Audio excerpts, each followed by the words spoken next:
Alright guys, well, we're walking the streets of Atyrau. It's our last day here, so we're gonna try to pack as much historic stuff as we can for today.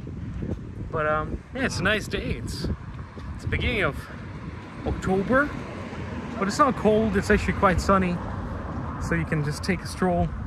It's nice. The city kind of has that old Soviet feel to it, as you can see. Most houses, once you get out of the city center, are like these. You have to remember, Atyrau is more of a working city, so this is where the oil gets developed. So there's not a whole lot of cultural sites, grand scale, built here, but there are some, and we're gonna go discover them, and we're gonna explore them. So one of the first ones where we're gonna make our stop today is the Regional Culture History Museum of Atyrau. And supposedly it has some really cool artifacts. So quite excited to see what we can find. Let's check it out.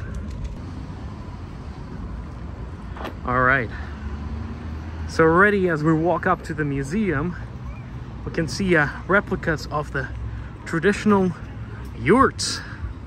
So these are the portable houses that the Kazakh people would live in the steppes. Let's check this out. And I think we might be able to go in, or maybe not. I see some locks on the doors, but at least I can show you from the outside what they look like. So there you go. So structures like the, oh, we can take a peek inside. Good. So let's take a look what it's like on the inside. There we go. So as you see, there's a large space inside. Not like a furniture or anything, but you would have these sort of rugs placed on the floor. And so the tribe would gather around, have a fire inside, cook some food, share some stories, and then the smoke would vent out that way. And by the way, you see that crossing of the wood on the top? Well, that is what you can see on the Kazakh flag right in the center there. I'll show you later. I'll put a picture on. This crossing, I believe, is what represented on inside the sun on the Kazakh flag. So it comes from the top of the yurt. And outside, you know, you would have this wooden sort of carcass, you know, made out of these planks of wood, and they'd be easily transferred on horses and mule and camels. So these structures have been sort of paramount to life in the steppes for hundreds, if not thousands of years. This is how the traveling nomads would basically do it. They would, you know, they would find a pasture where they can let their camels and horses graze, and they would quickly set up these yurts just from disassembled parts in their carts, and within hours they would have a permanent sort of a stationary house where they can house many people. And it's actually quite warm, you know, during winter time. You can have a fire and there would be no smoke inside. Everything would sort of ventilate upwards through these holes on the top. And yeah, you can weather hot or cold weather in those, and protect yourself from a sandstorm, because as you can see on top, you'd probably put like, well, this is plastic, but originally I would think it would be either textile or maybe animal skins, right? So pretty great construction. It of course reminds you of other traveling tribe houses, like in Canada we have teepees, sort of the same idea, right? You would have a portable house that can be put together and taken apart in a matter of few hours. So very traditional housing here in the Kazakh steppes, and the design like this is not just unique to the Kazakh people, but it's actually really the same in any steppe region, like so Mongolia or Turkmenistan and Afghanistan, Pakistan. You know, the traveling tribes would sort of share the same designs for their houses. So there you go. It's kind of what it looks like. And here we have a cannon from 18th century. So we have to remember that the city of Atyrau, initially, like many cities in Kazakhstan, were built by built as a fort by the Russian Empire. So they would put up these little forts sort of protecting their borders on the southeast empire border, and this is a sort of cannon that you could see looking at you as you approach such a fort. And this is supposedly, I think, the cannon from the fort that was here in the space of Atyrau. Pretty cool. Look at that. It's a big boy.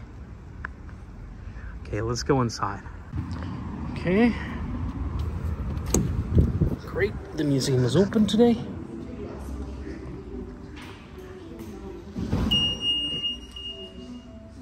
Okay. There you go. All right, guys. So as we walk in, we're welcomed by some of the prehistoric skeletons. This is a woolly rhino. So sort of predecessor to the rhinos we have today. As you can see, this one is quite a little bigger, I think, than what we have today. And then there's a woolly mammoth bones, of course. There's a lot of mammoth roaming these steppes here back in the day. Prehistoric bull. Cool. Oh my, look at this. This is neat. Look at the size of these horns, and this is a large horned deer from the Ice Age. Look at that. Wow. Gigantic. Look at that bone. This is a mammoth long bone. So it just kind of gives you a scale of how large these things were. As we kept going inside, we actually stumbled upon a yurt that was equipped with all the traditional things. So unlike the yurt that we saw outside, this is a real deal. This is what it actually would have looked like in a steppe. Look how beautiful it is. There's rugs and furs and traditional food on the table. This is more like what the life was like for the Kazakhs in those steppes. Here's something interesting. The famous sturgeon. This is the pride and joy of the Caspian Sea, as you can see. Wow. See some examples here. These are the local fish you could catch in the rivers here around Atyrau. I think this is river fish. I'm not sure, but maybe you can find it in the Caspian Sea. I'm not sure. Not too sure. Quite impressive. Look at that big boy. Yeah, that's sturgeon. It's a river and lake fish. Here's another famous fish, the pike. Look at the size of this pike right here. There's actually quite a few folklore tales that contain pike in Russian folklore. So, really, really important fish for the region. This is a little catfish. Wow, This is also pretty cool. Shows you what kind of snakes and other animals there can be found in the areas. So here's the bats that fly around here at night. And then there's also some of the freshwater turtles.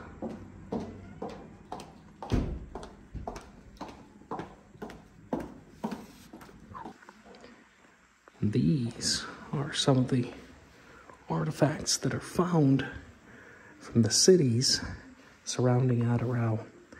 This dates back to the Golden Horde, which is the time period sort of after, a little bit after Genghis Khan, when the empire split into different regions, but the most powerful one was known as a Golden Horde. And the cities around Atyrau were a part of that empire. They were quite important in the trade. As you can see, here's Atyrau, and this would sort of be that Silk Road that we talked about. Although maybe by this time, yeah, this would be a part of the Silk Road that we have been talking in the previous videos about. But this part of the Silk Road would be done on camel through the deserts and steppes, and camels were a perfect travel animal because they don't need water for long periods of times. So you can sort of depend on them to get you through the desert before you get to the next oasis where they can fill up on water again. Very sturdy animals, you know. So the cities like these in Atyrau became paramount to that travel route. That's where the travelers would rest up and trade and fill up on water and other stuff. As you can see, many of the times now, it's only little remnants of these trade post cities that are left. But they're still being discovered, still being researched, and who knows what other artifacts will be found there in the upcoming years. But so far, you know, scientists have found all sorts of pottery and jewelry. You know, found tools of how people made food.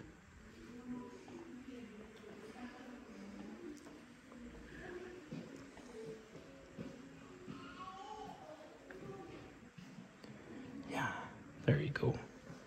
Pretty cool.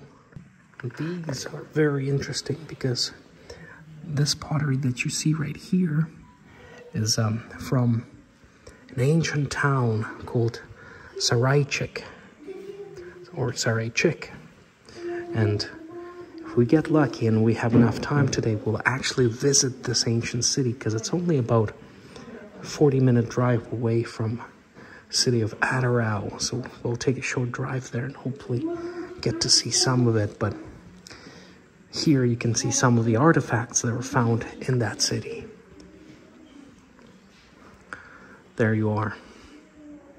So you can see on this map how the route sort of went. So we go from Crimea through here, crossing the Volga River right here, and then into today's territory of Kazakhstan. And there's a Tsarist. So Atyrau is just right there on the coast. Tsarist just a bit up. So we'll go there today, hopefully. But yeah, so the route would basically go like this, through the steppes of Kazakhstan, through the Aral Sea that dried up now, unfortunately, and then through here, and on and on and on and on, all the way to China.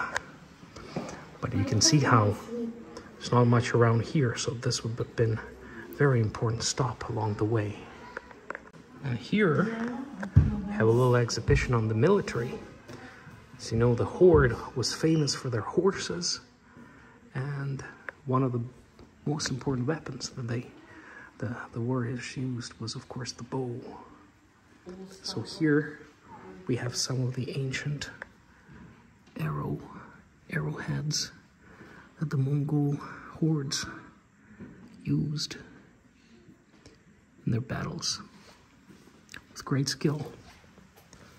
And this is sort of what the warrior would look like from that time, as you can see, quite well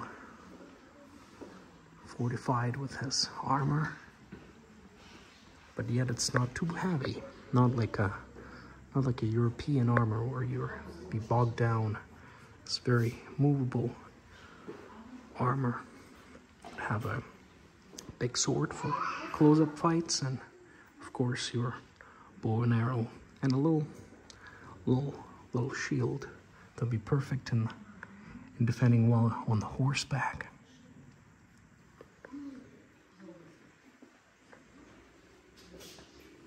Yeah, there you go. Here's the sort of a warrior speaking of from the depth of history to us. So you can sort of imagine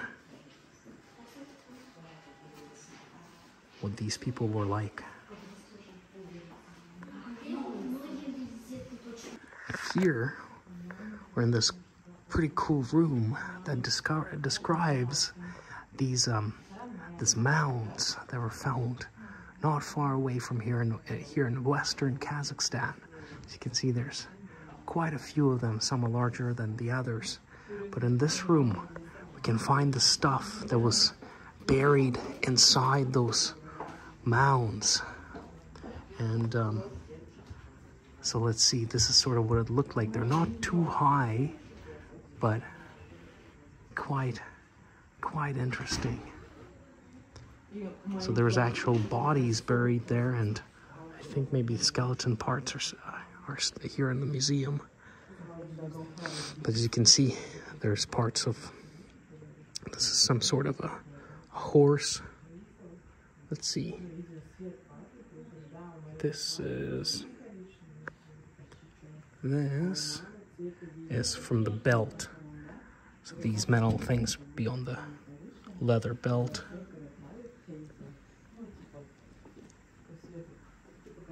This is a decorative patch. Oh, there you go. And this would be on the head of a female. It's jewelry. Quite interesting, hey? You can see sort of the outlay of the person there. And here, this would be a part of sort of jewelry for horse. You know, I really like how they did this, because sometimes they just put these things and sort of wonder how would they be placed and what are you looking at. But here, kind of gives you perspective of what you're looking at with these drawings behind. Really cool. Oh yeah, here's the site. Here's the site of the mound.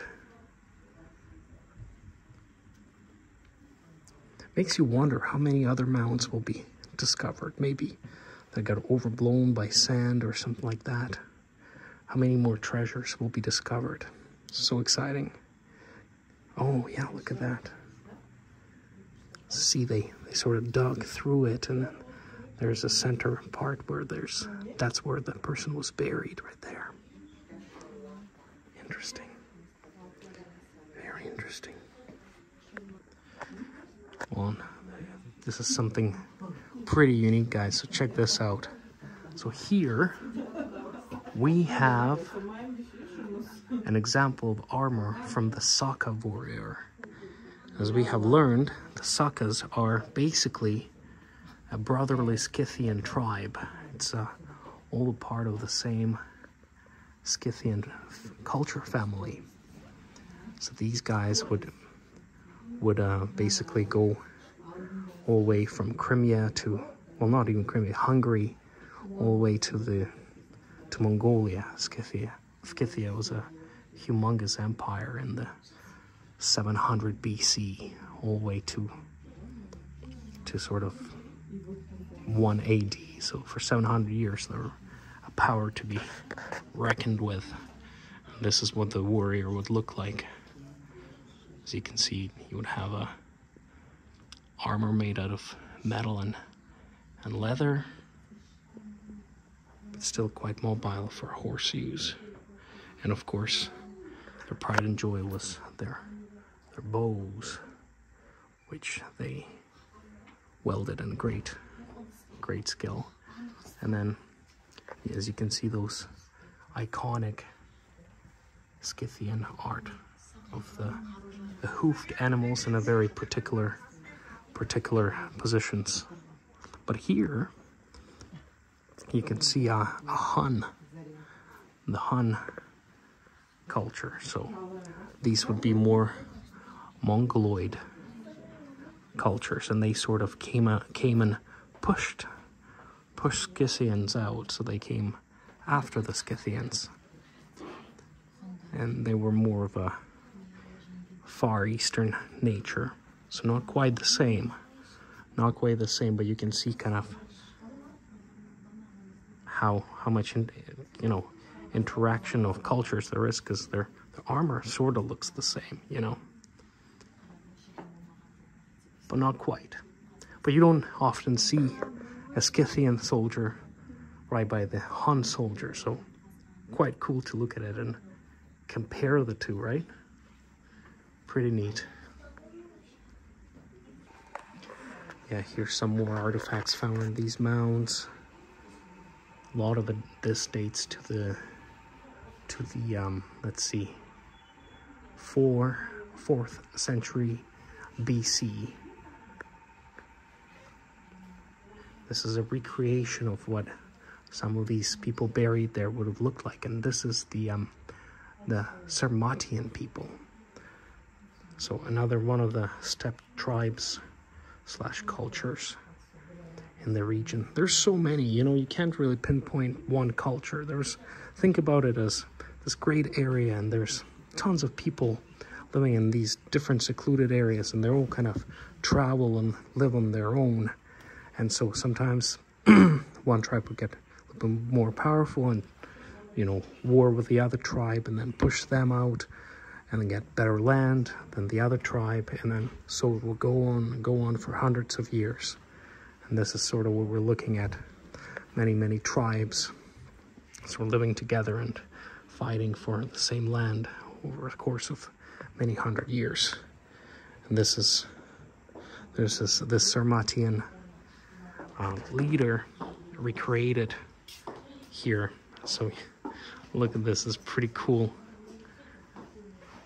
Kind of looks both Asiatic by his hair, but then also sort of European by his facial features, like not too Mongoloid. As you can see, a bushy mustache, which is something that sometimes you can't see in the more Mongoloid facial features. Really cool. Wow. Lots of leather, lots of gold. And then look at that, that's pretty neat. There's a little wolf hide that he's sitting on. So neat.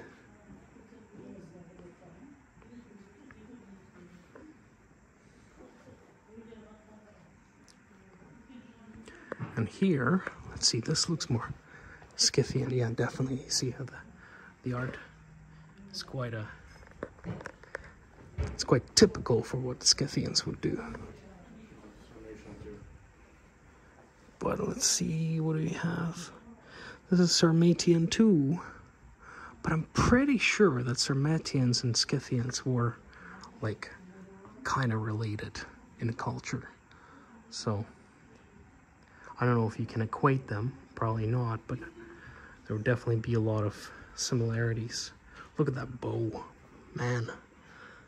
That thing has a punch to it, I bet. Of course, this is just a recreation, but it gives you an idea what these people look like. And I think this is a woman. Yes, this is Sarmatian female. So this is quite interesting because it gives you an idea that not only men but females were also predominant well, not predominant, but also important in the military life. Probably sort of all hands on deck. If you have a small tribe, everybody gotta do their part in overtaking another tribe. So even females would fight, as you can see. Really neat. And this right here is what the burial ground sort of looked like, which is really cool. Look at this. So actually I'll go from this side because I think we'll get a better view. Yeah. Look at this. So you would have right in the center right there. This is where the royalty, and this looks like something for sort of a tribal prince or princess, right? A lot of work would go into this, but you would have, there you go, they would lay right there, side by side. If it was for a prince, the wife would probably be killed when her husband died. And then you can also see little horses there, so they would be buried together with their horse. And then around them would be some kind of wooden sort of structure. And then on top, you would put the ground. And then on top of that, you would put these rocks. And it would be interesting to find out more. There's definitely a reasoning why they're partitioned in the way they're partitioned. Perhaps it's something to do with the month of the year, or the seasons, or maybe something else. But definitely has a reason. Maybe I heard somewhere that the mounds would sort of represent the way Scythians saw a universe. So this might be sort of a representation of their universe in one picture.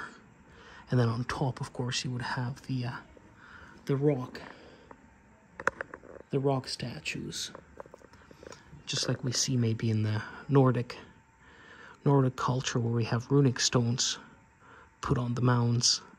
Same here, but in Nordic culture, it would be just a rock with writing on it. Here you would have actual persona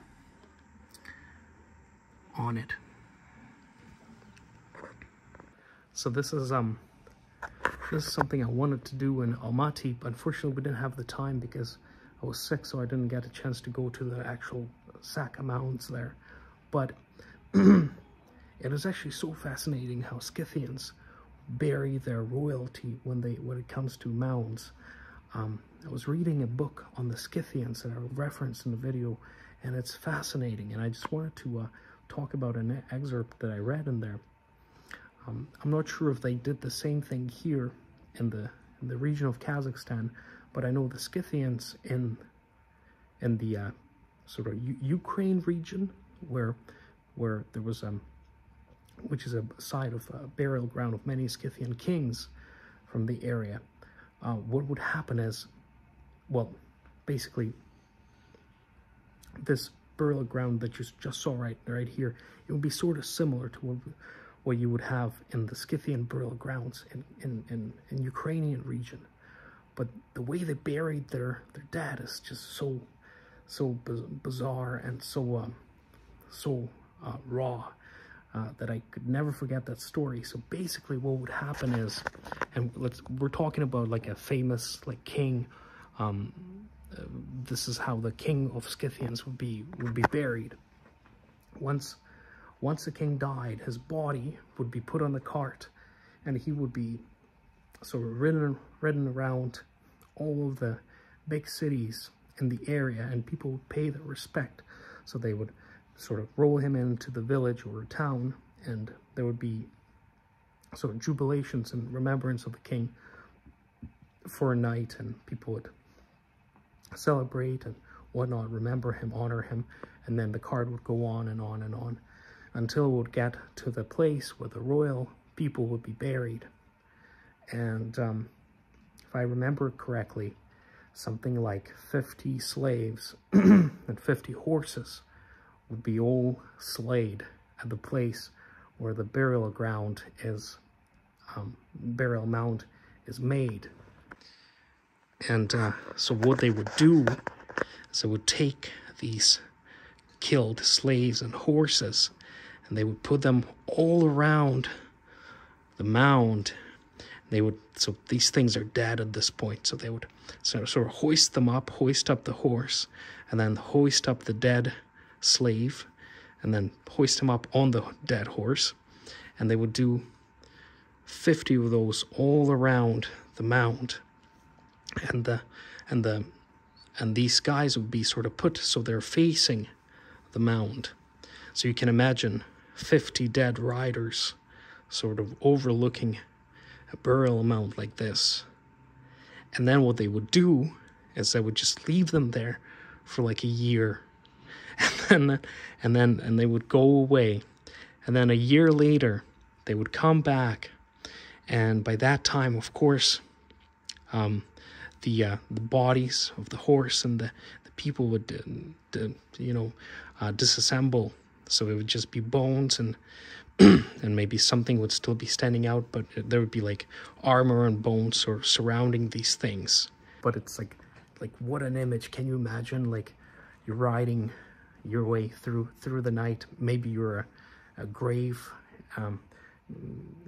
thief, you wanted like a treasure hunter, and so you see this, you heard of this new mound, and you get there in the middle of the night so nobody can see you, and you look and you see these like half decomposed bodies of horse and people sort of just disfigured and like slumped, and like their skin and hair just rotten away, and they're guarding this mound in the dead of the night. I mean, like, you can just imagine the fear that would produce in somebody that saw this, but it's just such a cool image that you can have in your head of like what these burial process were like. So just something graphic but yet cool that I wanted to point out when you talk about mounds like this. All right, so now we're in another room. This is sort of more contemporary, but it tells a bit about the local industry. As you can see, fishing is one of the important parts for Kazakhstan, and this is another sturgeon that can be found in the areas surrounding Atyrau. As you can see, people dependent on sturgeon. Look at the size of this one, like, wow. Oh, really neat. Of course, as I understand, these sturgeons would be caught in the Caspian Sea. And of course, not only is it famous for its meat, but also you get the caviar. As you can see right here, it's at Guriev, which is the old name of city of Atyrau. It was named Guriev for many hundred years. And here, the other side, besides fishing, is of course the oil and gas. And this is a kind of cool painting because you see the old-fashioned rigs in the background producing oil and gas, and you can see the camels carrying the oil, unfiltered oil from the field during the winter time on the sort of sleighs. And here you see the Red Army soldiers, and this is probably like right after the Russian Revolution, before World War II, so 20s and 30s. You can see sort of the Soviets overlooking the production of oil and gas in winter time. Like, what a cool image, producing oil and gas with camels during the 20s and 30s here in Atyrau. Wow. Some of the other things that Kazakhstan is of course famous for is the salt. As you can see, here's the samples of the salt that are produced around here. There's a lot of sort of receding water line, and as the water recedes, you have all these salt fields that you can develop. And also, well, some of you might not like this, but Kazakhstan is famous for its horse meat and camel meat. And gotta say, it's pretty good. So there you go. A little room about the contemporary industry sources of Kazakhstan and Atyrau. And here, as we're walking through the museum, you can see some of the old political figures of the Soviet times. So these gentlemen sort of lead the region and Kazakhstan from the formation of the Soviet Republic here in the 20s to 1991, when the Soviet Union fell apart. You see there's Nazarbayev right there. Some of the owners that these famous people had. Huh. Interesting. Funny enough, my grandpa had that one and that one. Interesting.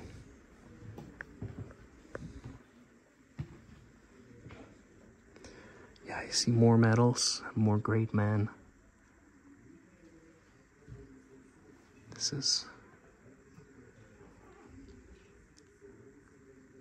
Unfortunately, this is only in Kazakh, so I can't understand too much, but rest assured, these guys were a big deal. There they are in Kremlin. They're in 1981, based. And this is this person's pen and watch, and also all his medals. Wow. So not only was he a veteran, but also a party leader. Here we can find more famous figures from Kazakh history, the poets. This is poet Igilman Shurekov.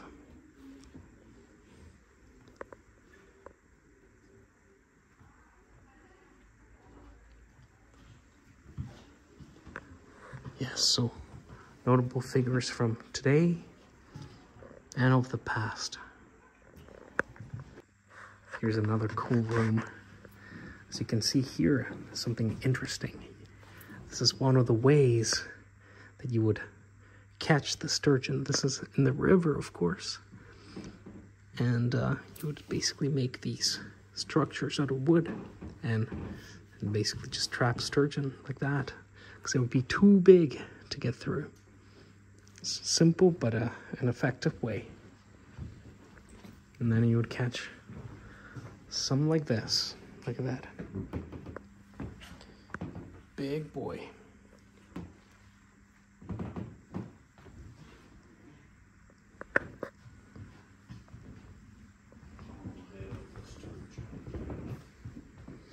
Some other more memorabilia.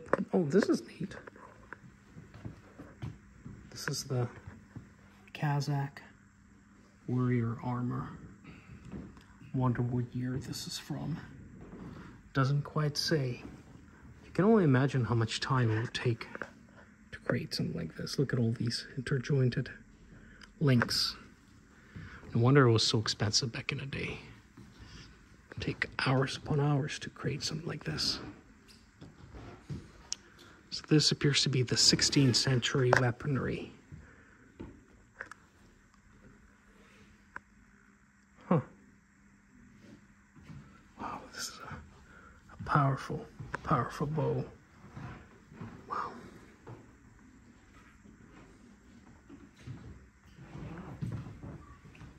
That's cool. Oh, look at that. Of course you would say you have Islamic writings there to proclaim your religion and protect you in the battle.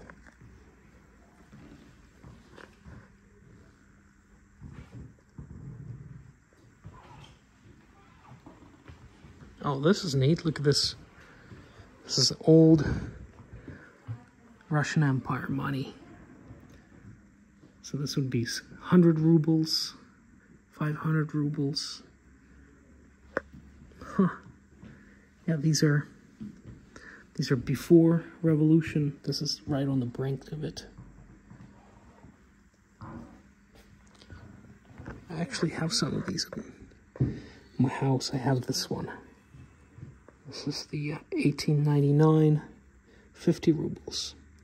As you can see, this is the this would have been the father of the last Tsar of Russia.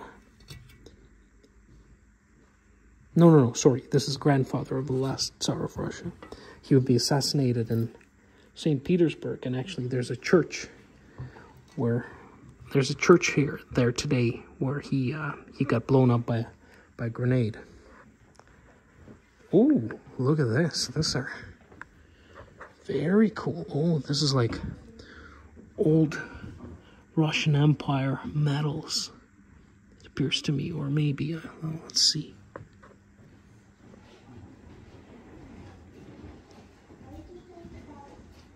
Yeah, wow, look at those.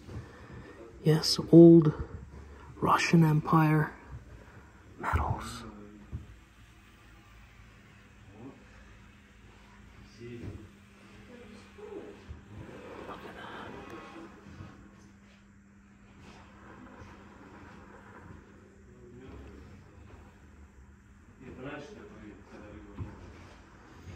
Yeah, look at this, number 3. So this is St. George ribbon.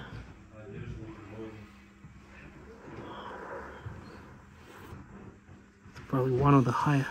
This is the highest orders of a Russian Federation.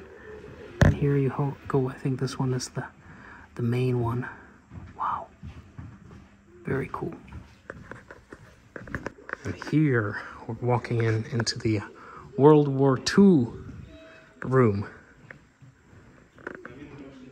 Look at this. Here's the veterans from the World War II. Wow.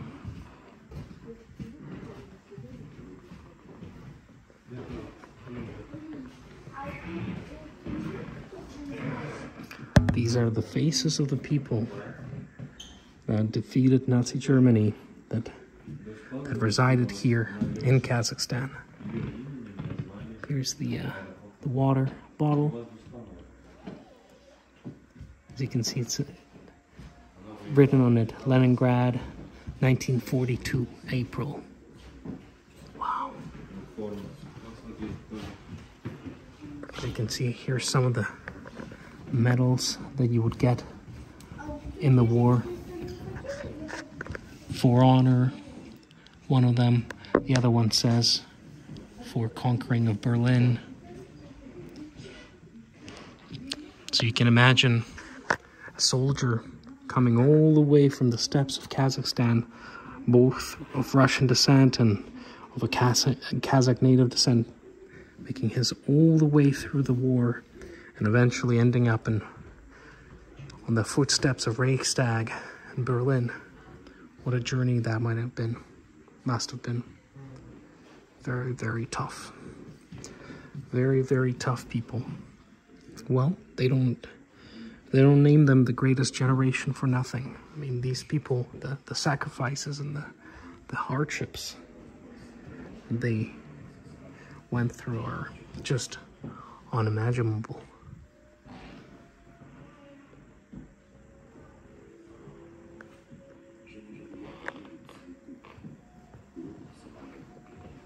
And this is, I think, the heroes of Soviet Union from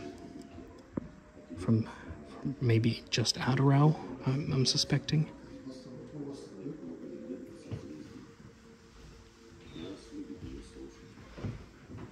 And of course, in the center, you have the Maxim machine gun, a reliable weapon from all the way from World War I. Still heavily used in World War II. And of course, to end our tour, it would be silly not to expect the more modern look. And this is basically the room dedicated to Nazarbayev. So here's some of the, I guess, his rise to power. This is Nazarbayev as a small boy. I think this is his parents, and this is him. As you can see, humble beginnings. And this is something that Soviet government really did. They gave the opportunity for people to progress and achieve many things that they couldn't do in let's say, imperial Russia, right? So a boy from a small little village like this could eventually work his way up. Looks like he started political work quite early, working on the plans. Oh, here's Nazarbayev, I think, meeting Yuri Gagarin, the first man in space who was Soviet. And then there you go.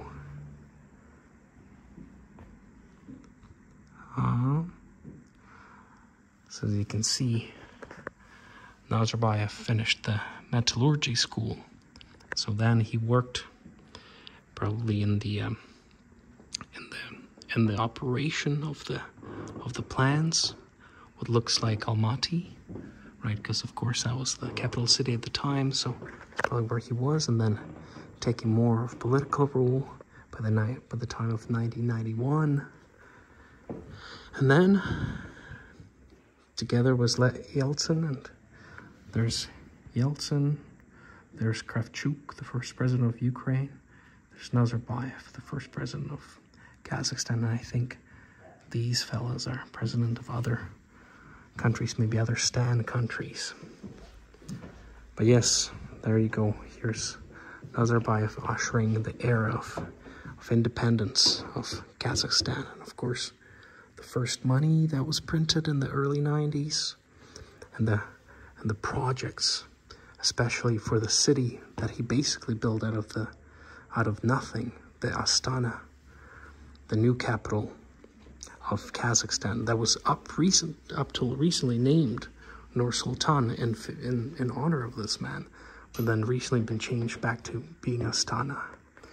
And here's of course the Kazakh flag, the new Kazakh flag. But this is kind of what I got wrong. I was saying that in the center of the flag you see the crisscrossing, but it is actually on the center of the coat of arms that you see that. But as you can see, these things, now that we saw the yurt and we looked up, we can see that this is the very top of the yurt.